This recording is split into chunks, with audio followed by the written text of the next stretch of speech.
Are you insane? What? Okay.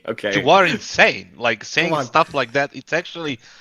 I was thinking like just quitting the show right now and just leaving. Like Right, this is going to be another episode of Hot Take Point Made here at Last Free Nation. Obviously, if you click on the Last Free Nation channel, if you are on YouTube, you will be able to see the last episode of By the Numbers. And when we have them, upcoming episodes of Snake and Banter, which will return, but you'll just have to see in the context and how and all that jazz. It's all right, it'll come back.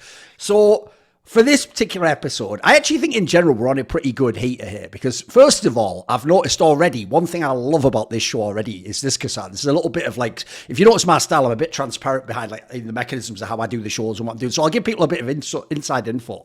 On all my shows, it's even something I consciously as well as unconsciously do. I do on all my shows try to be the spiciest one because it actually allows like room for other people to be spicier than they normally would if they're just not the one that says the most extreme thing. It's why on the desk, if I'm on the desk, the joke is this, right? The people who suffer when I'm not on the desk isn't me. It's people like Yanko or Pimp because then they're the one in the crosshairs. They're the one. But every now and then I get like the universe gives me a gift back, which is I do a show. And even if I am trying to do that, it doesn't work. People just hate another person more. So I used to do a show in League of Legends with a guy called Loco Doko. If people know, it's kind of a ridiculous character in League of Legends. And even though I was doing mad edgy stuff, people just really hated that guy. So they almost like loved the fact that like I wasn't as bad as him and they were giving me all praise. On this show, I was wondering, kassad, when we did it, because obviously you've been in a lot of trouble thinking about some of the things you said about Huxley or like angles against like certain evil geniuses. Look, now that's a pretty popular take, but back then maybe people thought it was edgy or whatever. Obviously, I've had a million angle Fallen. You can go through the list, Deco, all of them.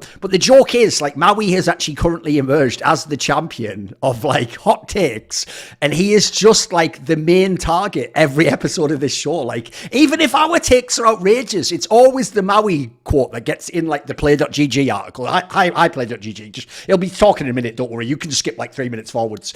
It's always him in the headline. And also, everyone else gets for our takes that like, which show where you come up with hot takes. For Maui, because they don't like him, they just like intentionally pretend that like he said it for real, oh, it's wild, isn't it? How are you enjoying this new role you've embraced, Maui? Have you embraced it? Are you still in denial? What's going on?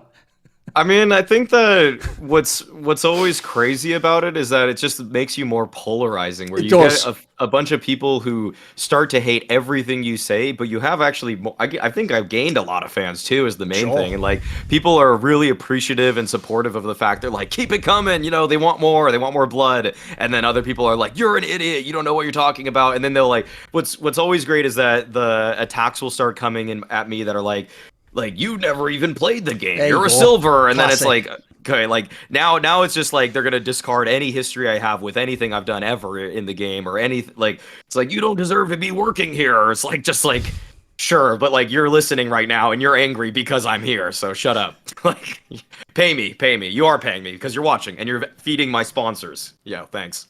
Indeed. Right, so here's the thing. Do you actually want to start with your take this time, Maui? Because kassad often, I notice, he acts to like wait and then it's like a chess game, decide which take to use. So do you have one to start us off with? Yeah, I'll go with one. I don't think this is too hot, so I'll like, ease us back into the show a little bit. Yeah. I think it's a pretty reasonable take, but it's something that I think that a couple years ago people would have thought was blasphemous that this even happened. But I'll say this, that Apex at present time is a top 5 in-game leader. And I think this has just kind of gone against the narrative that, like, I know Richard was like, no, he's not gonna make it. Like, he's an entry fragger, and like, he just wants to run in. And like, if I looked at Apex's individual gameplay at the end of last year, I would have said like, you conflate that. You conflate his gameplay with what he's actually doing as a caller. But I think now when you look at the top teams out there, I think he's 5th. I think he's the solid 5th best in-game leader. I think in any order, you'd put these 4 ahead of him: Jaime, Cadian, Huxley, and then I would put Kerrigan. I think those 4 are better than him, but I'm struggling to find who I would say is even better than Apex at that point, because who are the other teams that are in the top 10? Electronic, I don't think we're really ready to give him that title, that he's a solid in-game leader yet. It seems like the team is more propelled by individual performances still. You look at Nitro, and like, based off of everything we've heard at this point, it's like he's like half the in-game leader, and Yakindar's the other half of the in-game leading. And then you look at the other teams that are there, like Complexity. Nobody's putting JT above Apex, let's just be honest. Mezzi still too young. To be fair, on this show, it's also been argued many times he should stop being an IGL as well. So if we're going to do that take, we can't then grant him like status as a top IGL, right? Well, I mean, he's not a top, but he's just hit 5th for me. He's like no, I mean for Mezzi. Yeah. Oh, for Mezzi. Yeah. There's no way. We already made that point in the past, so just logically we don't count him as a top IGL. Yeah. Yeah, top 2 player on his team, but like not top 5 IGL. Nafany, obviously not. If you know anything about my history, like, and then you just keep going down, and like I can't really say anyone that's beneath Apex is deserving higher than him, because like the teams start to get too low ranked, and like tactically maybe there's some strengths with some of these in-game leaders, but in terms of overall results and what Apex has been able to accomplish, like he's firmly 5th for me now. Are you insane? What? Okay. You are insane. Like saying stuff like that. It's actually. I was thinking like just, quitting the show right now and just leaving. Like, here's the thing, Kassad, there's 2 obvious ways you can go here. You either pick people that are better than him and do that like he did, or you've got to do some sort of eye testing. Like, why just functionally is it not the case? What's bad about Apex's IGL style? Or not good enough? I have to pick the other people too as well. Right, like, well then. It's crazy. Who would you pick? First of all, Snappy. Okay. 100%. Second of all, Tabson. I was thinking that one too. These are all obviously lower down teams, true, but yeah, sure. Yes, but the thing is, like, disregard the team, right? Disregard the team. He has Magus, he has Zaivu, he has this team like Spinks. We're not looking at that, but we're looking at the performance of a present IGLing, right? Okay. That's what Maui said at the beginning. It came to the point that even maybe Nafani might be the better one. My lord. I don't want to go that deep. But the thing that's a whole other argument. Yeah. That would be like the counter hot take. Yeah. Snappy, 100%, definitely Tabson, and most likely I would even put Aleksib there. Somewhere. That was more as an IGL. Yeah, just sure. disregard NIP. Their shit, whatever. Like, I don't care. But the thing is, like, him as an IGL, I do believe that he's good. Like, in a proper environment, in a proper team that he wants to, get the players that he wants to get. Like, with certain qualities, and they like to play this certain type of Counter-Strike rather than what he had, for example, in G2, where people wanted to play more different than he wanted to be. So I would definitely say that that he's not top 5. He made the perfect transition from a player that was going to be replaced and going to retirement and into this role that was needed, and he did a decent job, and he had Hextaz as a coach. They seem to be working very well, and that lineup was doing fine, and now they switched into this Danish thing. And I'd expected more, from the team itself. But as an IGL, he did a, I guess you can say average job. Not enough in my case, in my opinion, enough just because of the team that he has with him. They should be winning more. They should be doing more. It's 15 months since they formed, and they won Pro League, and were they close to winning another thing? I don't think so, right? Even Not Nitro really. is better than him. Nitro is definitely better IGL than him. Yes, you are relying on Aleksandar to get 50% of the calls, but I don't think that's true. I think that's bullshit. I think Nitro is still the proper IGL there, and he's definitely better than Apex in this one. So, top 8, yes. Top 5, no. Right, perfect segue point. I'll take it here, because I'll take the last point you made there. Here's why, and this is where you have to be a journalist / have the kind of cynical corroborating way of thinking that I do to intuit these things. Here's how you know that Aleksandar isn't secretly the IGL or does half of it. Because, spoiler, he magically doesn't ever take credit for all the bad games they have or ever mention any bad call he ever made or any bad... Magically, it's almost Maui. Like in the games where he fails, he's just an entry who happened to die there. But then when something great happens, he's got all the credit for it. So I already know that one's bollocks. So I actually do in a weird way. I sort of agree. I actually think Nitro's maybe slightly hard done by, because my problem is this. I don't think, and this is the bigger conversation, I don't think he actually should be considered like an all-time great IGL, even though his liquid teams have had a lot of success and many finals. Like, if you were to put finals, titles, trophies, he'd automatically be on the list of top 10. He isn't, so he's not like an all-time great one. But if you look in different periods of time, I do think, for example, remember, him coming back, even though everyone didn't notice this because he was low fragging, it is a big part of why Liquid's a relevant team again. Like, when they had Stewie and Fallen and they were taking that was dog shit that era, mate. On paper, they even had a better lineup of players at one point in time. They had, like, all the twists still, but, like, fucking hell, that team was bad. So I do give him some credit. I think him and Daps clearly have actually had a large role in turning the Liquid around. So I'd give him that. Like, the problem with this one is, though, he's a borderline one as well. Like, to me, it's more just because Liquid's third or whatever that we're putting him in, like, 5th spot there. I don't know if I would. So I'm kind of with kassad. I would have gone with more traditional ones like Tabson. It just feels like when you look at what he's working with, has to be a good IGL. It almost seems like it has to be the case, you know. True, I could overrate him as a result. I don't think he's got that good players. The Aleksib one's more like personal bias. I'm like kassad. I think he's a really good IGL. I think he just has to be doing his job. And I will just throw this out there. If we're going to contrast them 1-to-1, I mean, it's a bit easier to work with Ziwu as your primary AWPer than Head Trick, who wasn't even an AWPer. Just going to put that out there. Just going to throw that out there, by the way. But here's my problem. I'll bring it back to the Apex angle, because my problem is this. I think it's debatable, Maui. And my issue is this. I actually did think at the end of 2021, when Vitality had that run where they won IM Winter and they had all those like top fours, and they were one of the few teams genuinely contending with Na'Vi, even though we all thought they had a mad underpowered roster. They had Kyojin, who was terrible, and Masuta, who obviously just wasn't going to be a very good player. He's still, like, this is his first year of lands. That team, I actually thought you could maybe have made the case then that Apex was like a good IGL. So that's my problem. I'll take that point and extend it on. That's why I actually think, even though I think that lineup of players is much more inferior than this one, the reason I think that lineup worked, though, is because they all just seemed to do actually whatever Apex wanted, and they just played to his style, which was like an up-tempo entry fragger style, which was fast and streaky and lots of quick caught. That style, here's the problem when it's IGLs, is like, if you can have the pieces to tailor to your style, I think a lot of IGLs can work in the game, actually. I would say that's even a difference between a good and a great IGL. The good one, you have to sort of give him everything. So I would say Apex is there, and maybe he's borderline. The problem I have is one, when I look at his players, if I'm looking at Tabson's players or Snappy's players or Alexis, you can make a million excuses just for the players. Where are the excuses for Apex's players? Do you know what I mean? It's like, bro, even the ones that I'm making the excuses for, like, how are we all going to go up? And then he has to work with Dupree.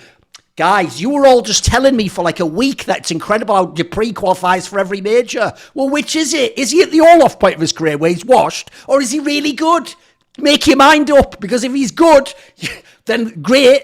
Apex should be winning tournaments. If he's shit, then fair enough. That's a 1 point against Apex. Then I'll throw this in there. The reason why the Snappy angle doesn't look great if you think it through, Maui, is because Snappy had Spinks and it looked fucking great. The joke is Snappy looked so good with Spinks. We all thought it was Spinks, and even Apex thought it was Spinks. Got Spinks, and then was like, "That's weird. Why is this guy not that good anymore?" And it was like, "Well, the driver isn't in the car, is it? You know what I mean? Like, it's self-driving. That's a Tesla, motherfucker. And if you know how those work, it's not self-driving at all, is it? You'll be dead if you try that, son. Don't do what you do in those videos where people are just sleeping while the car's driving. You'll be dead. You'll be dead. And actually, that's, funnily enough, that is sometimes the problem with Apex, asleep at the wheel as an IGL. Now, the problem is just that, Maui, is I don't know why you picked this era. Why? I want to throw it back to you, actually. Why this particular period? What's making you now pick it as it? Was it more just like you said that you think the others are sort of like process of elimination? There's not that many other names in there. Is that do you actually think he's a legitimately good IGL? Because I think his IGL is probably one of the biggest problems of Vitality for me. With why I'm doing it now, well, I just kind of took a look at the landscape, and I was kind of thinking of my own personal like ranking of in-game leaders, and then I was kind of hard pressed to like really move against this idea. Like I was kind of flirting with the idea of basically the ones that kassad brought up, like those people, not really Nitro, honestly, because even though Nitro is the leader, I think he's kind of like captain, more like being a great captain for them. Okay. Because it feels like there's a good amount of contribution. Like, we don't know exactly how much Yukinder's doing, but when Naf was on my like podcast and we talked about it, he said like, you know, Yukinder will call for some maps versus some teams. So fair like enough. He will do some halves, but it's usually when he's incredibly in his comfort zone. So obviously that's probably like, what would you guess? Like 1 out of 5 maps or something like that versus probably an opponent like Outsiders or Cloud9 that he has a lot of experience against. So Nitro's doing it the vast majority of the time, but there are these specific use cases, whereas I don't really think that, I wouldn't know who's doing that for Apex, you know, if they're helping him on Vitality. But I also just think that, like, I looked at the landscape in terms of just the ranking of teams right now, and I think, like, it's kind of hard to say, like, tabseN is better than Apex right now because his team is like just seriously didn't qualify for like even playoffs of Pro League, which I think is a pretty big indictment on him. Even though most times of the year I would have said tabseN, I like tabseN as an in-game leader better than Apex. But right now it's just here's like, the thing.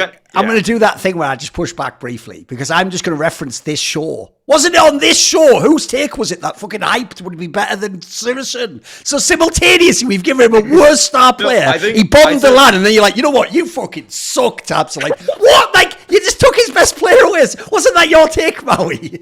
No, I said that they're gonna take like maybe 2 steps back to hopefully take 3 steps forward fair enough, over then. time. I said short term. So this is counted in the 2 steps back, right? Okay, fair enough. Yes, okay. yeah. Short term, this is them That's looking bad, but they will look. I think they'll look better in the future. Okay. And then what was the other one? praise tabseN then? Yeah. I will. But like, it's got just like that. It's in the moment. It's an in the moment type of thing with using recent results and everything. I forgot the other name you mentioned, kassad, that would be better than Apex. Snappy.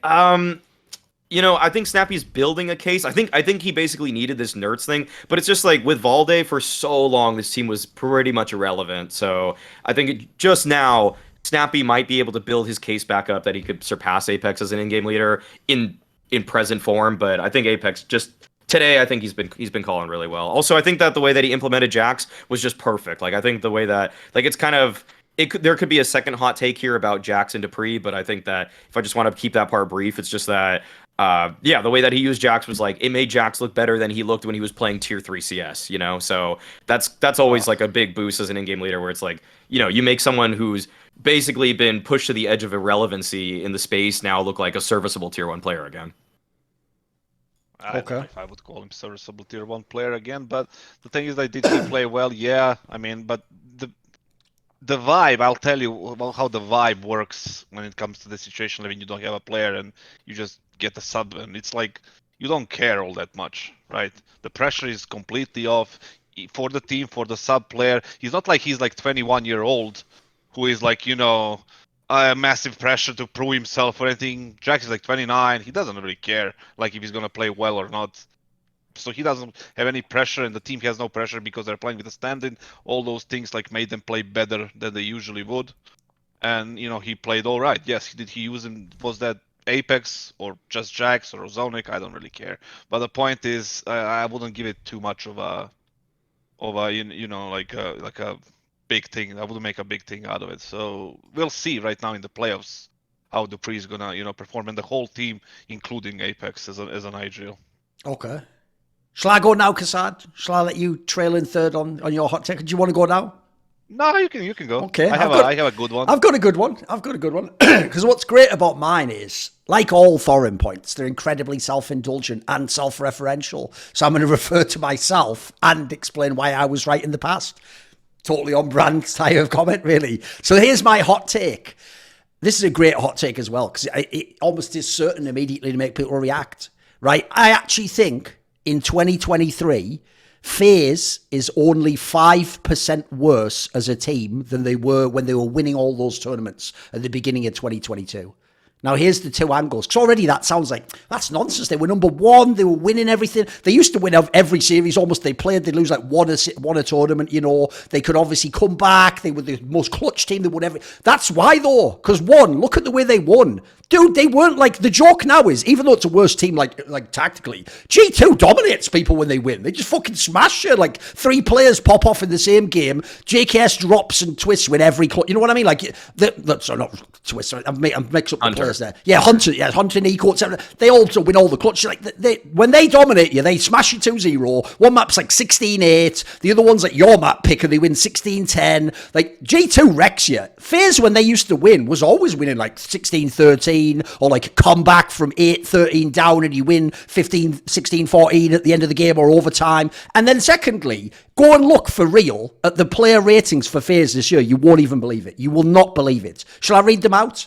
So Brokey has a 1.2 rating. This is for all of this year on LAN.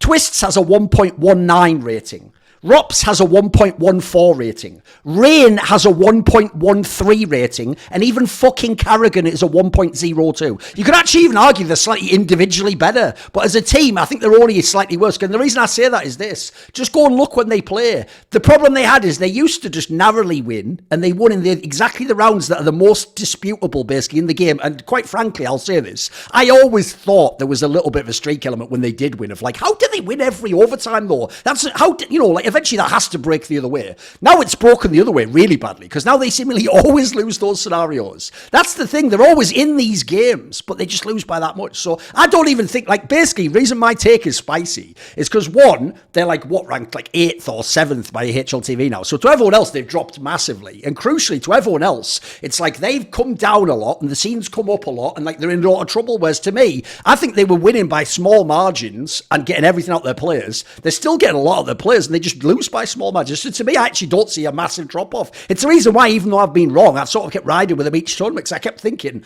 it's only this much they're losing by. Like maybe it just ticks over. But I think the problem now as well is this is a very brief side point I'll cede and then I'll throw it over to you guys. This is why players and coaches, even though it's a terrible way to communicate with fans, constantly bang on about confidence. What they really mean is like when you're winning all those scenarios, it's like, of course it's going to be easy to go for another crazy like 1v1 in an overtime because you win them all and your teammates win them all and you just feel like it works out. Whereas when you're in this type of game where you always lose the close game and lose the overtime and lose the big clutch at the end of the game. And in this world, by the way, I'll even throw in one last reason. I forgot to mention this before. The other angle that shows you they're still as good is just go look at the map pool. Guys, all that's happened is this. They used to be the best in the world, in my opinion, on Inferno and Nuke. They're still really good on Inferno. The problem is G2 wins Nuke against them every time, and that's basically it. So, like, you go look at the rest of the maps are still good. They got a Mirage still. They can play the overpass if they have to. If maybe you could argue they used to be good on Dust 2. Maybe Dust 2 going up for Anubis has hit the map pool a little bit. Aside from that, like, I don't even see massive flaws in the team. I think they were slightly actually overrated when they were on top, but I think basically they're still really good. I like this take because it kind of makes me wrap back to the point about the state of Counter-Strike right now and like how G2 is just playing among inferior competition. Because I think that FaZe is still really good right now. And I think that's why I also think like a few of the teams are still really good right now because even though FaZe is in that ranking point, like eye test wise, I don't think like you're saying that what makes them worse is that they're losing late in these like 14-14 situations. They're the ones on the other side of them. And that's why it's tough to like really find like a big flaw for them other than like... Have you noticed no one ever says a player should be cut? That's very interesting for a team that's supposed to have fallen off number 1 to number 7 in the ranking. No one says anyone should be cut. No one. Yeah, exactly. It's pretty telling, right? Isn't it? I'm not saying get frozen yet, but if this keeps happening, that's why I still eventually you do, of course, yes. Yeah, but no, I think it's pretty accurate. Like I honestly like you look like the map thing you brought up is pretty similar. I think the main thing is like it's kind of like those moments that where FaZe just kind of over peaks, where they just kind of make that one extra error or that one person didn't get that one kill that leads to a domino effect. Like basically when they played against Liquid and they just like one extra peak cost them everything. It just would happen. They're in man up situations. They just don't always hold their fundamentals as well as they did. And I think last year they were just barely better at that in that regard. Like they either got the kill or they just played slightly better. It feels so close though. Like it feels like I'm not feeling like they dropped off massively or anything like that, despite the ranking disparity. I don't know. For me, 5% is something that I cannot really accept as a drop off, simply because if you have a 14-1 lead and you drop it, then it's surely something is wrong. That's more than 5%. On top of the fact that they haven't won anything since back when last year, and they were in the semis of Blast and they're in the final of the Blast Fall. But semis of World or whatever. So the Banana Cup, right? So yeah, the thing is, it doesn't really matter all that much. But it's like in the big events, they were nowhere. They lost to Liquid in Katowice. They were all right in this Pro League up until the point they were 14-1 up, and they dropped it. As a FaZe, you can't drop this, and I don't know why people are not calling for replacements in that team. Like simply because it's like 14. I can't go through it. Who would you replace though? Like I just said, you look at the ratings. It's pretty fire, right? So you would do the Rain replacement now? Would that be the time for it? Absolutely. Right. On top of that, Brokey is like nowhere to be seen. He's not the only himself. Robs is like not. himself as well. But Robs and Rocky can fix it. But when it comes to Rain, I don't really know. But overall, the mid-round decisioning is the games that I watched is sometimes you feel like it's perfect, and then sometimes you feel like it's this FaZe or some tier 4 team. It's like it makes no sense. That's where the drop off is for me. I don't care about the maps. If you're number 1 team, if you lose a map, then you need to be better on the other one. If you don't want to play Anubis, then play Vertigo. By the way, though, I've got something we could segue into. I want to ask you about though, kassad, which is that's always been though, in my opinion, the massive. It's the big upside, but also the big downside of having IGLs like Karrigan, who are making all these amazing mid-round calls. I think, quite frankly, Heroic has the same problem. Cadian either looks like he calls a perfect game or he fucked the game up. Because when your whole thing's based on, like, my brain in the moment making a call, like, it's about my feel for the game. If I'm feeling the game wrong that day, I'm going to be terrible, aren't I? There is no consistency in teams at all. Like, look at Heroic, you said it, like, one game, they can play a perfect game, he can call a perfect game, the second game, there is nowhere to be found. Nobody. Like, the same goes with FaZe, we saw that 14-1 thing. Like, I'm not going to even mention G2 and Vitality and all these teams, but there is no consistency. Look at the eras behind us. Look at Liquid when they were in their best shape. They were playing tournament after tournament in a very high level for a very long time. I don't even want to mention the Astralis era, which lasted for 2 years, and the SK and Luminosity and Fnatic, and like it all lasted. Right now, it's like very undecided. It's very unpredictable, simply because like teams can just they're not consistent. I don't know what it is. Is it the coaching? Is it the structure? Is it the system? Is it the meta? Is it the map pool? Whatever the fuck it is, it's not consistent at all. And that's why we see so many different tournament winners and so many upsets and all these things, because the state of Counter-Strike is not the best right now. We can all agree to that one, and shout out one time to Richard Lewis.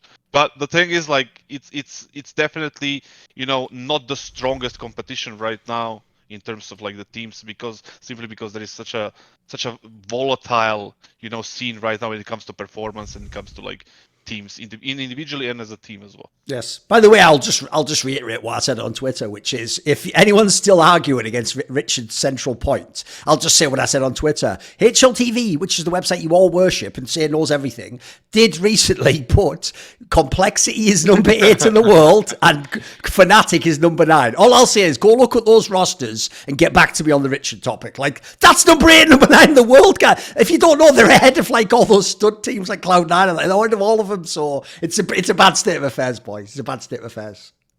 I mean, it's just nonsense. The rankings are nonsense. Oh wait, well, yeah, kassad hasn't gone. I'll get a point about that though. I have a point about that. Oh yeah, true. Go on then, kassad. What's your point? Yeah. Okay, I'm gonna go with one of the best ones I had so far. I think there's a bunch of people gonna hate me for this one, but it's the Asian region is better than the NA region right now. Is this just because of IHC? Is that it? Oh, it's because of the NA. Oh, it's the other way. You just hit it on an air. Right? Yeah, Maui, I actually totally misread that. I thought he was bigging up that. No, come on, because of rare atom. Oh my god. Oh my god. The thing is, like, if you look at the NA scene right now and the Asian scene, like, you have to agree that the Asian scene is stronger right now. Like, Liquid, dude. Liquid is so much Liquid, better. what Liquid? Did they lose to Rare at 2-0? They won after, but it's still, they lost 2-0. It was like a convincing... You have IHC beating Furia, beating Cloud9, which is not a, which is a CS team, but still, it's one of the top teams. They're performing well. And look at the NA region right now. Who did Complexity beat in their matches? In the last God, you said they're number 8 right now, number 9? Who did they beat? They beat Maus and Fnatic, and that's it. Yeah. And the early 9 teams. Do you want to talk about, EG and their performance? Or we did that before? Who else is the North American region? Furia, they lost to IHC, did they? In Katowice. So who else is in America who can actually compete with the Asian teams right now? With Rare Atom and IHC and, whoever is there. I mean, listen, we're totally letting you spit, but like, I do agree with Maui. Like, Team Liquid is still pretty good, though. Like, they were in like all these finals and winning massive series. Like, look, if we took Liquid out of it, I think the point's pretty good. But Liquid is better than fucking IHC and Rare Atom. I don't give a fuck that they lost one time. Come on. But like region against region, oh, I see. Okay. Stronger teams and like better, like more competitive teams. So I guess I'll do this. I'll go like 1-to-1 with a couple of these teams. Like the best team in Asia right now, would you say IHC probably? Probably. Liquid greater than IHC. And then you go to the second team in both regions, and Complexity versus Rare Atom, I'd give it to Complexity. I think if you go to the third team, there's an argument here because I don't know who the third best NA team is. I guess it has to be EG by default right now. And I think in Asia/Oceania, you would maybe say it's like Greyhound. In a series right now, I'd probably take Greyhound over EG. I don't know. It'd be really close, honestly. I just don't know is the main thing. So that's like where this is up for debate. But like, Liquid is just... When Liquid lost to Rare Atom, they got off a 29-hour travel day and had to play like the following morning or something like that. So 29 come on, man. Why did they try from the moon? Well, I don't know why that happened. I think it was some like flight delay, which led to like them having to miss a flight or something, and then it just got fucked up in transit. So that's why they lost. Okay. Well, I think they destroyed them the next time. They they bodied them the next time they played them. So I think no. Rare Atom bodied them. They just beat them on the second time. Dude, they beat them with like single digit. Like Rare Atom had like single digits on one of the map too. Like check it out or something. So the point is like right now you have to argue like okay, Liquid, yeah, they're strong in when you compare it to the Asian region, but like overall, like look at North America State, like Complexity. Like, they had a decent performance in Katowice, and after that and before that, nothing. Who did they beat? Nobody. And there is no other North American teams. They beat ENCE also. They beat ENCE and they beat Fnatic and Maus. Like, that was a pretty good run for Complexity, so... And? He doesn't value those teams, obviously, so... And they lost to Movistar Riders big and, big again. I mean, okay. This is like, so, okay, like... If we go through the results of like Rare Atom are beating. They lost to ENCE, who Complexity has beaten. Rare Atom lost to Navi. Rare Atom only came away with one victory, and it was obviously like very fluky because they only got. Well, okay, it was kind of cool that they beat Navi. I'll give Rare Atom a little bit of credit. They beat him on one map in overtime, but then they got destroyed on the other two, 16-4, 16-7. And then in the rematch with Liquid, it was like they didn't get double digits on either map versus Liquid. I know what the problem here is. Maui, Complexity, EG, Liquid, they're all partner teams. They all play fucking Blast, ESL events and everything, Pro Leagues. That does boost you a bit, sure. Qualify for every single thing.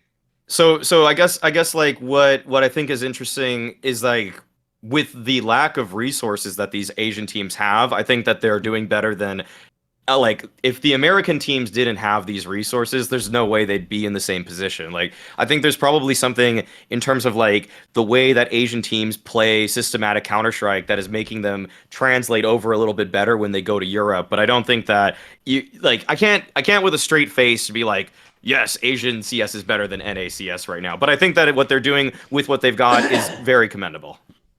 By the way, I think I know what the problem here is that, again, it wasn't one where kassad was really bigging up Rare Atom and fucking IHC. He doesn't really give a flying fuck unless they want to hire him.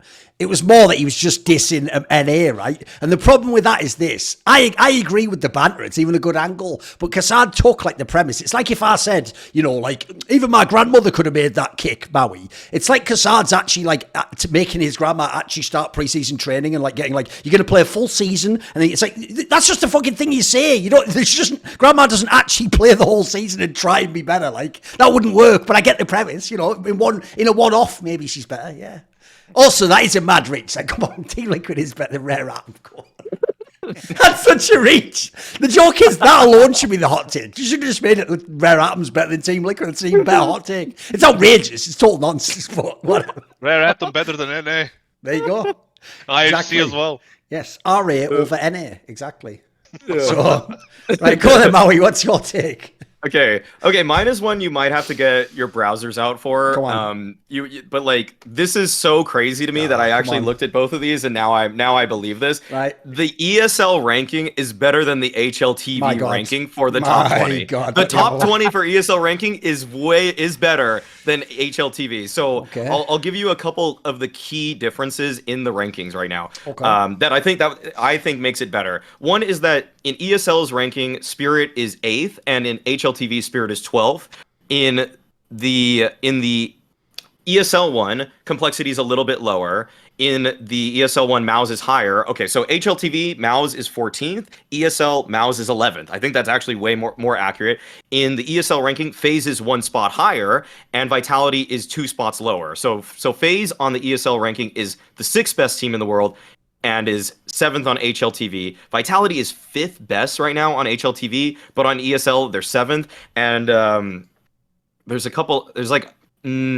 what else? I think if you go to like 20th also, like, okay, on HLTVs, Astralis is the 13th best team in the world, which is crazy to me. But on ESLs, they're 20th. Like, they're way lower. And I think that's super accurate. I don't think Astralis is a top 13 team right now. I think they really more are in the 20th range. And also, ENCE is 16th on ESLs, and on HLTVs, they're 20th. Like, I think looking at these side by side, there is almost no complaint I have with, like, any of it where I say, like, what about Outsiders? Aren't they too high on ESLs? Outsiders are 4th, but that's just from winning the major, let's be real. And they're 6th for being on HLTVs. Okay, so that's probably one of the couple that I would say, like, that was just the one that seemed egregious to me. Aside from that, I'm with you. Actually, I think that you can make a solid case for the ESL one this time. I think there's pretty much like 1 or 2 things I would prefer HLTV's ranking for. But I think that most of ESL's ranking, I think, stronger right now. Just going 1-to-1. Do you think that, Liquid deserves number 3 spot in the rankings in ESL? Well, they have.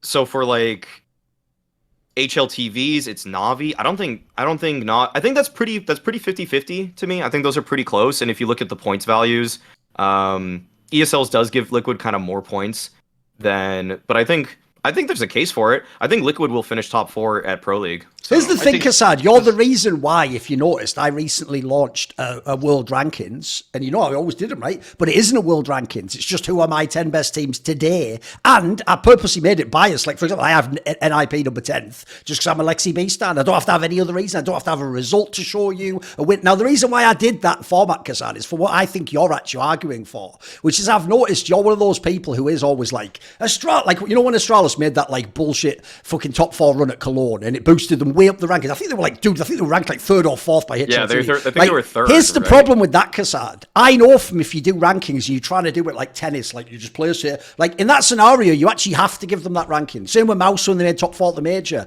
But what you're doing is what I'm doing now, which is you're just going like they're not really the 3rd best team. Like if you put a gun to my head and said like name the top 5 teams in the world, I wouldn't have picked Astralis at that point in time, right? So I get what you mean, but the problem is when you make these rankings, like how could Team Liquid not be top 4? Like they're in every bloody semi-final and final. Like what like just from the way rankings work, if they're based on like placings, they sort of have to be. I agree. Like I'd pick other teams to beat them that are below them, but that's a different criteria, For me, honestly, Spirit is like shouldn't be a number 8 on ESL. Should be higher or lower? Lower. Definitely lower. Let's see, Vitality. Look at Astralis' place, though. Look at Astralis' position on HLTV. That's a joke. Yeah, that's a joke. But it's like they're number 12, right? And they're 20 in the ESL. So I don't know why. It does seem inconceivable how they could be. You can even OG, like you can even have OG here on their number 12 in ESL, and they are number 11 on HLTV. I think they should be lower than 11th though. They should be way lower than 11 or 12. Like it's like they shouldn't be there. They don't deserve to be there right now. They didn't show anything. It's just the rankings are a little bit. They've always been fucked on both sides, ESL and HLTV. I don't know how. The thing is like. I can, sit here and just, I can tell you how, kassad, talk about it, but I don't know how to fix it. That's the thing. I think I know what you have to do, basically. The main problem is this, because I've done loads of rankings and I've studied ranking systems around the world. The real problem is this, and people can't do it because essentially, nearly every sport that I'm aware of, chess, tennis, etc., the problem is they have way more homogenous fields. So, like, most of the top players all play the same circuit with only a few differences. So it means you can use, like, more strict ranking metrics. So, for example, the obvious metric that I think fixes the majority of these, because the point is we want the placing. You do want to reward them for that. That's how a ranking works. But you want to attenuate the placing placing based on whether it was fraudulent or legit. And the only way you can do that, in my opinion, is some sort of like an elo system. And essentially what you do is you reward people for beating good teams. So instead of like, the reason why no one cared about that Astralis top 4 run is because if you ever go look who they played, it was just a wonky tournament where it's a bit like the major, all the bad teams played the bad teams. And in the end, you were just beating fucking people like, who gives, like Mouse, like that's who you had to beat to make like a semi or something. So I think if you had like an elo system, then actually the teams that are beating good people would be the ones that would be like slightly higher. So what you'd have is, instead of like, again, a good example would be like Complexity. So Complexity, they wouldn't be 8th. They'd be in a range of like 8 to 10. And then you'd be like, well, they didn't really get that many big scalps. So maybe they're like 9th or 10th. But then, for example, if I had to pick a random example, I would actually say someone like OG's not even a bad example. Sometimes they do get the upset, you know. Sometimes maybe they do get a bigger scalp. So I think that's the problem with the worst rankings. But they get the big scalp, like they get upset simply because they have the benefit of being a partnership team. That helps for sure. In Blast. That also ruins all these rankings. That's the fucked up part. Like essentially, it basically means if you're like evil geniuses, you have to try really hard to ever drop out like the top 30. It's why when they brag about ranking, it's like, bro, you just get. Yeah. It's like you're just getting like a pole position every fucking race, and you're still the worst driver, but you just don't come last. You know what I mean? Like that's why the real hero of the rankings are Cloud9. Yeah, they're not a partner with. They're not in any. Outsiders. Oh, they're in the Louvre one technically. Outsiders. Right? Yes. Now, Outsiders. Are they a partner with ESL? Outsiders, when they were Virtus Pro, were, but obviously as Outsiders, I think they have to qualify for their spot. But I think they got in through that system when they became Outsiders. I think they had to go through a qualifier when they did. But I know that I think Cloud9's in the Louvre agreement now. It's just they're not in Blast, obviously. Yeah. I mean, I'll just ask like right now though, which world ranking, if you had to just go by kind of how you feel about ESLs versus HLTVs right now for the top 20, which one would you pick? Kassad, for right now. ESL. Yeah, I mean that's what I think is crazy because I think we were all clowning the ESL one for so long, and I think somehow it's. So I don't know if it's just a string of tournaments or whatever that they ranked appropriately, but I think it looks better now than HLTVs. Yes, absolutely. All right. Right, here's a good one, because you know normally I actually do try to master that technique if I make it sound super outrageous, but it's the most like, it's actually super legit. There's like a consistency to my logic. It's okay, guys. This one you can just laugh at because it's complete nonsense, but it isn't because I believe, and that's all that matters. There's only one factor alone that makes this hot take work, Maui, and that is my belief. So you ready for the hot take? It's actually not, because there's one extra detail. When you look at this, it suddenly becomes more plausible than you'd think. Here's the hot take. So I want you to just go and pull up the RMRs, right? Because we've got the RMRs coming up soon. And the RMR that I want you to look at is just look at RMR, European RMR A. So it's the one that has Outsiders, Mouse, Na'Vi, Fnatic, FaZe, right? Here's the hot take. This is such a mad hot take, but I don't give a fuck. Look at the teams there. It's a bit top heavy, isn't it? You know, after the big names, you know, suddenly it's a bit. So I'm saying it right now. Just cause I'm a fucking Kenny S stan, Falcons are going to qualify for the major, motherfucker. Sit down, sit the fuck down. And no reason, aside from this is a slightly weak feel, I said that gives it a chance. But aside from that, it's pure belief. It's in here. It's the love of the game, Maui. Listen, I don't give a fuck. Falcons is qualified for the major with my boy Kenny S popping up. Jeez, I mean, you want to make it interesting? Anyone with me? Oh, you want to make it interesting? Yeah, go on. Like, we have the betting sponsor, and like, you know, it's. You want to do a 200 USDT wager that they're not going to qualify versus they will? And I'm just doing even odds. Why would it be even odds? Well, because you were just so. It's a hot take. We're on a hot take show. It's a hot take show. What do you want? It's. You said like it's a top heavy. Everybody has a chance. I'm giving you, you know. Actually, you know what? Fuck it. Yeah, we'll do it then. Go on then. I'll bet them to go on. Yeah, we'll bet them to go. All right. You heard it here first. All right, let's go. Oh my God. Some fun with it. All right, Mao, you started the thing. I'm sorry that I cut you off. Oh, man. I mean, I like the way now it also looks like I pulled the cable out just so I couldn't hear anything you guys. I can't hear you guys. Go on, Maui. There's no way you're in on this. Come on. I mean, I look at the bottom row, and I don't think any of those teams can make it. I think of the bottom row, Bait it actually has the best chance because they look kind of weird. They look kind of good at the last RMR last year, I remember. Then on the row above them, I think that I would I haven't watched one win, but I look at those names on paper, and I think that's a pretty sick lineup. So I maybe favor them over Falcons. But then OG, I have no idea about anymore. Like, they're in such a bad position. And also watching the quality of Counter-Strike they play right now. And they don't have the IGL, obviously. Yeah, it looks really bad. I mean, I was watching their group pretty closely. Gamer Legion, I haven't seen since the last major, but I know that they've been losing to like some academy teams here and there, so that's been pretty bad for them. And then Apex, I've just had very little faith in as the lineup in general. Sprout made a bunch of changes, but like there's interesting ones there for actually sure. kind of good ones in my opinion. BNE is just like everybody's least favorite team except for James Banks, and then the nation of Kosovo. They like that team.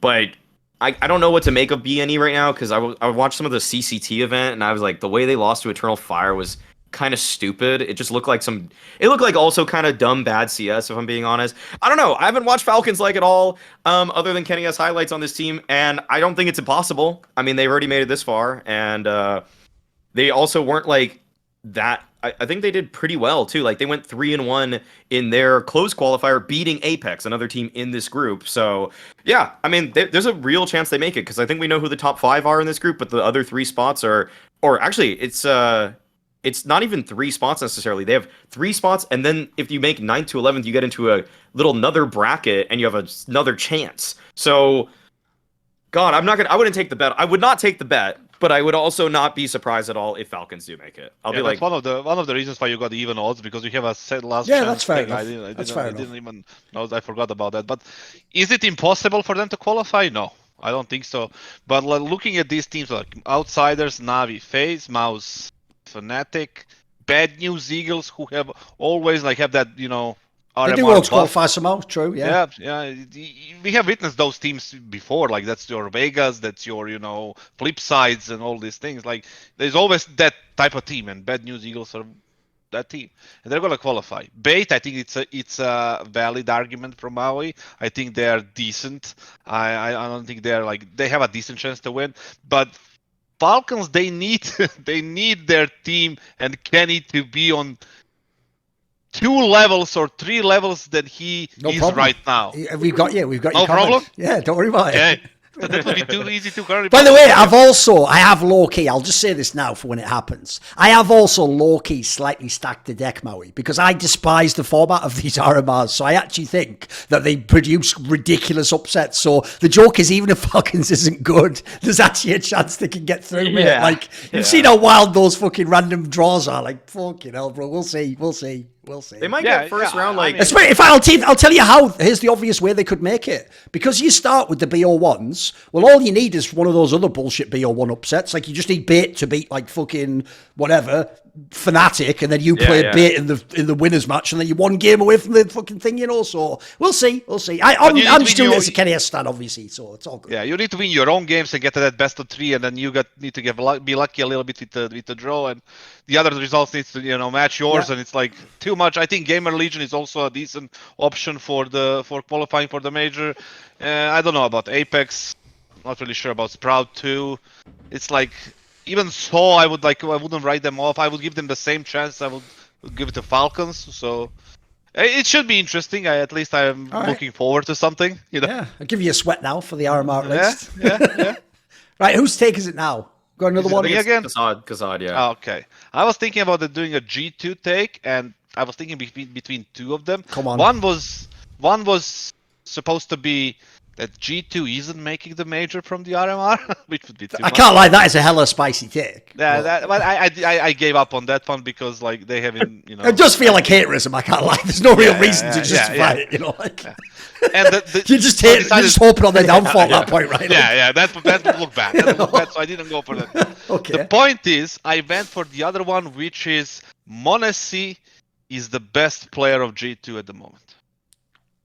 That's an interesting take. I think right now, in terms of impact and big frags and big decisions into the round and all these things, they kind of push them over the edge in those key moments of the maps they won, in the events they won, and they're playing right now. I think m0NESY was the number 1 player in that team who was delivering all those things. Yes, Nico is a big guy. Yes, Nico is gonna be the the contender for the best player of all time and everything. But at this moment, right now, in this lineup, during this little era of G2, m0NESY is the one who has the biggest impact and their best player at the moment.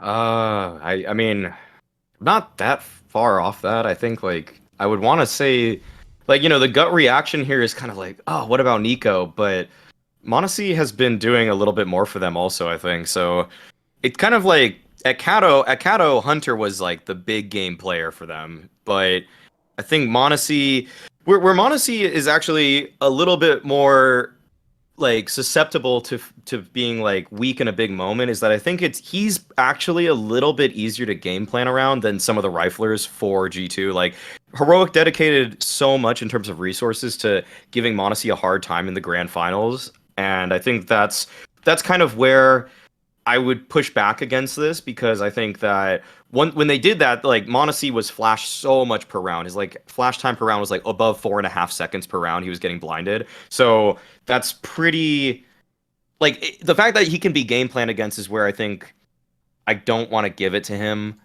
But I think in almost every single game that's not a grand finals, where you're against one of probably the best strategic teams in the space right now in Heroic, m0NESY is going to come out better than almost anybody. Right, here's the thing. I actually I do agree with kassad's take, actually. I think just for right this moment, I do think m0NESY is actually the best player in G2. I'd even argue, I actually think he might even be, this is debatable, because obviously you have the Cloud9 stat, but I think, bearing in mind he has to play in semis and finals, like Cloud9 doesn't. I think he might even be the best CIS player. He might just be the best CIS player straight up. Like, he's better than the RV players. He, like I said, he definitely has more sample size than the Cloud9 players. People like Outsiders Spirit, they're more in the middle of where they go into. Like, so I don't mind it as a take. Here's the thing. The only reason I instinctively initially want to push back, like a classic hot take, is just because one area I do think is criminally underrated to this day about NiKo's game is, this is how you know when narratives get set, they never get changed for some people. They're static forever. Because people remember, like, NiKo's prime in the original FaZe with Carrigan. You remember this, Kassad? He was more in that vein of, like, he could lurk a lot more in that time, right? That was one of the things he was the best at. Like, I think people still think that's NiKo, and I don't think they've watched him in G2, especially the LAN era of G2. It's like, guys, his fucking amount of, like, opening kill attempts on T-side is incredibly admirable. For a player to put the numbers he puts up, and consistently, he's going against the best teams in the world. Like, if people don't know, I've got the stat here. This year, on LAN, this guy has 28.4% of the T-side opening kill attempts. 28%!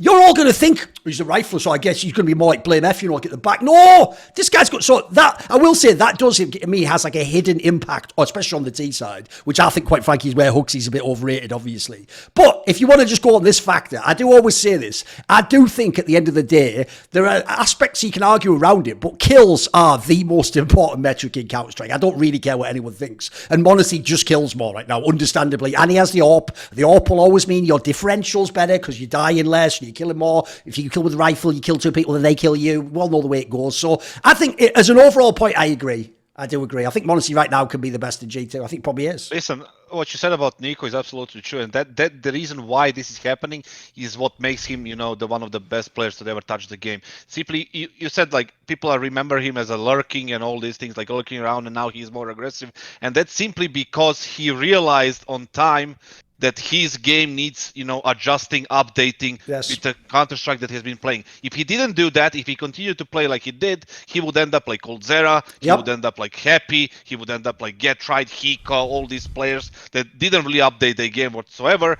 and they just, you know, fallen off completely. He updated completely 100% with whatever is going on, and then he's still on the top level, and he's gonna stay there. But at this moment, like I said, at this moment right now, last 3 months, in these events they won, in these events they played, m0NESY has been the #1 guy. By the way, as an aside, Maui, I actually found a tweet randomly the other day that was just such a peach. I might have to bring it out for a video or something, because it was a tweet I did in early 2017. Carefully think of the date I'm putting there. Remember, early 2017 is when, like, Nico only joined like FaZe in March of that year, if you remember, right? In early 2017, the tweet was something like, "We are privileged to live in a generation that contains both Simple and Nico." And do you want to know why it's a peach? Because not only is that a hell of a call, remember, this isn't 2018, boys. This is when they're all top. But even better, the top reply is some idiot fan going, what about Cold Zero? Well, what about Cold Zero now, motherfucker? Which one of us, which aged better there? I picked Simple and Nico. I've always said this, boys. I've always said this. The 3 players I picked in CSGO history were Simple, Nico, and Device. You can have all yours. Who did you guys have? Olaf Meister and Cold Zero? Forrest. You had Forrest as your third, didn't you? Well, with that fucking aged, exactly. So all I'm saying is, what a fucking amazing tweet. What a great tweet. I've had a lot of shit tweets too, but, you know, when I have a good one, I've got to give myself credit for that. I've had some pretty bad ones too, but, you know. Got to take your wins where they come. Exactly. Yeah. Right, do we have one more take? Yeah. Yeah, Is it? I have one, Maui. Yeah, I have one. I think this would give us all 3. Yeah, so this one I know is you're gonna have to hold on to your seat, Thorin, for this one. Come on, is this gonna be a lot of Aleksib or some fucking slander? I know where it's going. Come on, it is. Yeah. Come on. The take is that hampus would be a better in-game leader for NIP than Aleksib.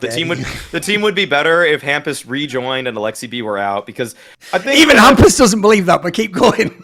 No, I think that with this team right now, it's just that I think Aleksib has shown his strengths when he has worked with the ENCE roster that he got to the grand finals of the major with, and I think he actually proved that he could do a lot more, like create a team that's greater than the sum of its parts with that OG lineup after that. But I think that when he has players with a certain amount of firepower and just like that they have they're just pretty good at playing autonomously, then he's had a hard time actually making them play in a system that gels. Like what we saw from this NIP in this Group C was like the worst shit I have seen from a top tier team in such a long time, in terms of cohesion, in terms of pinching on bomb sites. It's like everybody lost all their fundamental abilities, and it's like, yeah, maybe I would probably say something like Head Trick, maybe like you don't know if he was gonna be this bad already or whatever. Like he's kind of the guy, the odd man out in this. But I think that Brolin played worse than what I'm used to. Config played worse than I'm used to. Rez played worse than I'm used to. And then Aleksib on top of that, he had like a couple maps where he played okay, but like everybody just seemed like they were struggling in this. And to lose to 0-0 Nation, to qualify for the playoffs in a triple elim bracket, like that was like a pathetic loss on Ancient too. And I don't know, like the game they had on Nuke, I thought they were gonna 2-0 of 0-0 Nation, but then they did very well on Mirage, and then they had like 4 rounds T-side Nuke, and I think by the end of the group stage,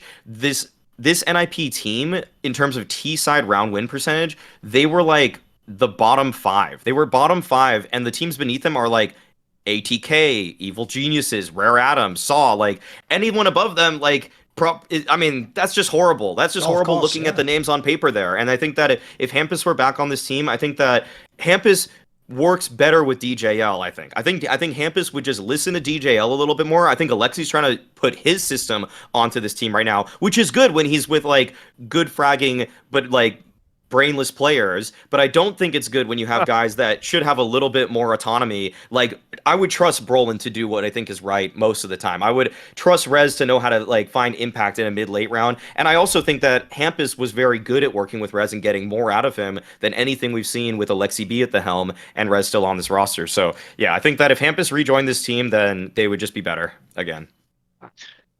You want to take this one, Duncan, or prepare your defense? No, I'll do it.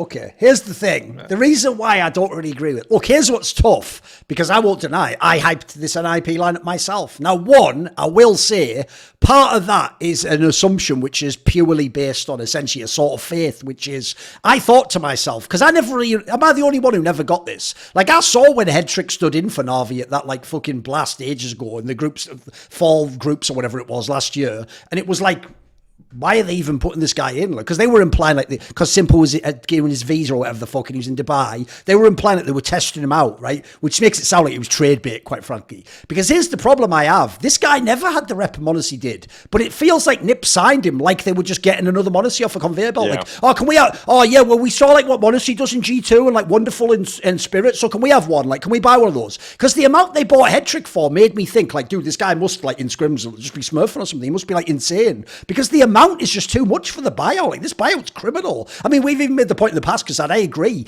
The Mauisnake buyout was criminal. Yeah, it ended up working, but no one could know that.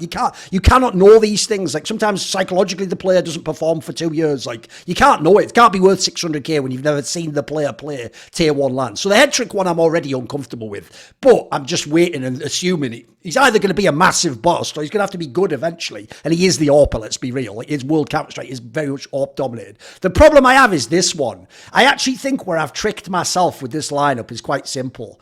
I actually think all 3 of these players, in theory, are good riflers. Rez, Brolan, Config. But then the more I look at it, bro, aren't these just the same player? Aren't these just 3 of the same fucking players that play the same role? So all I've done now is just take Rez out of an entry role.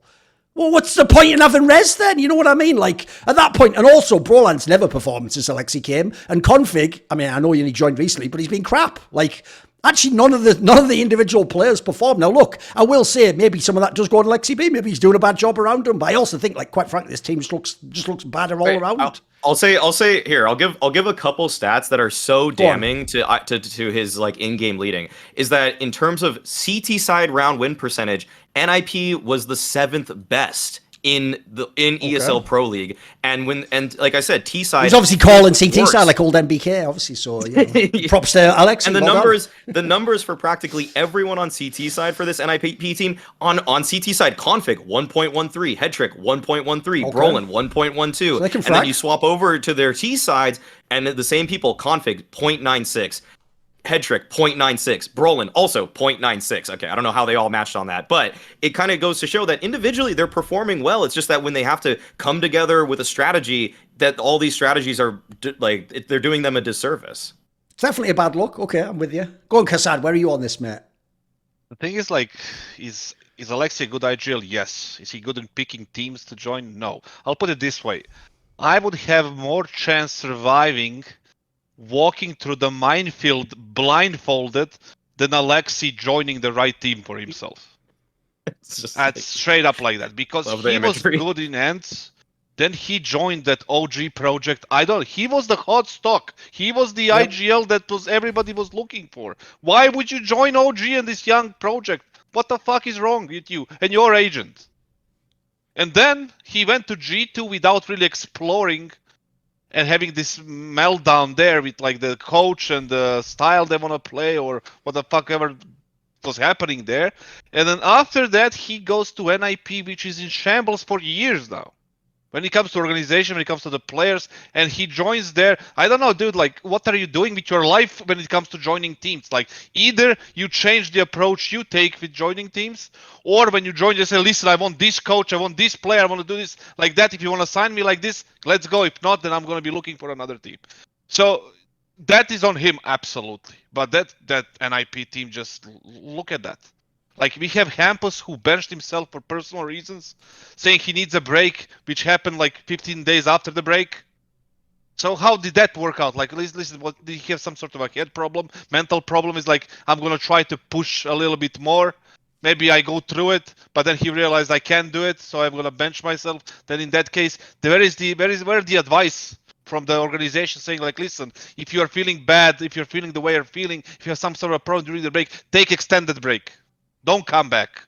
Come back when you are ready. Get your head in the right space, and then we'll get config or whoever to try to do it, right? The other option is, like, you were 100% spot on when you said about the hat-trick, like paying all that money for him trying to get another Mauisnake. That's somebody, like, blind again, trying to get a perfect player and just paying anything. That's another example of, dude, it's that meme of, upper like, management people who are just completely 100% irresponsible and incompetent when it comes to buying. Headtrick just is the meme of, like, what we want McDonald's, we've got McDonald's at home, mom meme. It's just that meme in it, but with Mauisnake, like, get me Mauisnake. I've got Mauisnake here. Like, we have a similar one in Serbia. Like, I saw it, like, you know, there's like a perfect cake, you know, with a perfect picture on it, and then it's like, your grandma is gonna make you a cake for you, and then it's a fucking, it's all scuffed.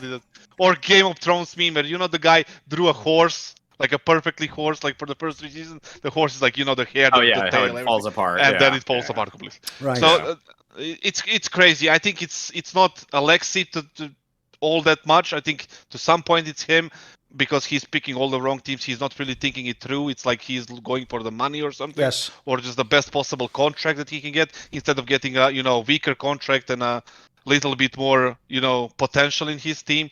The Brolan, you said he's playing poorly. Sanders says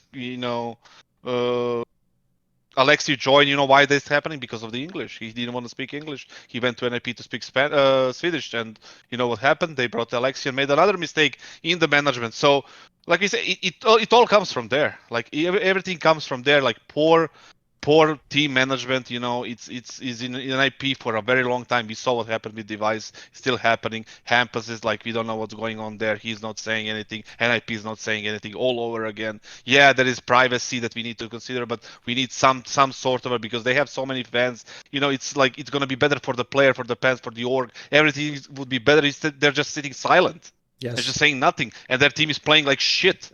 And probably is gonna, be some changes if they don't do anything on the major or even qualify for the major, whatever the fuck is gonna happen. But overall, yeah, I wouldn't say it's like 100% on Aleksib. I think still he's good. He just needs to get some fucking normal team. That's also the thing that kills me about this one. Yeah. Like the other killer about this team is because they speak English.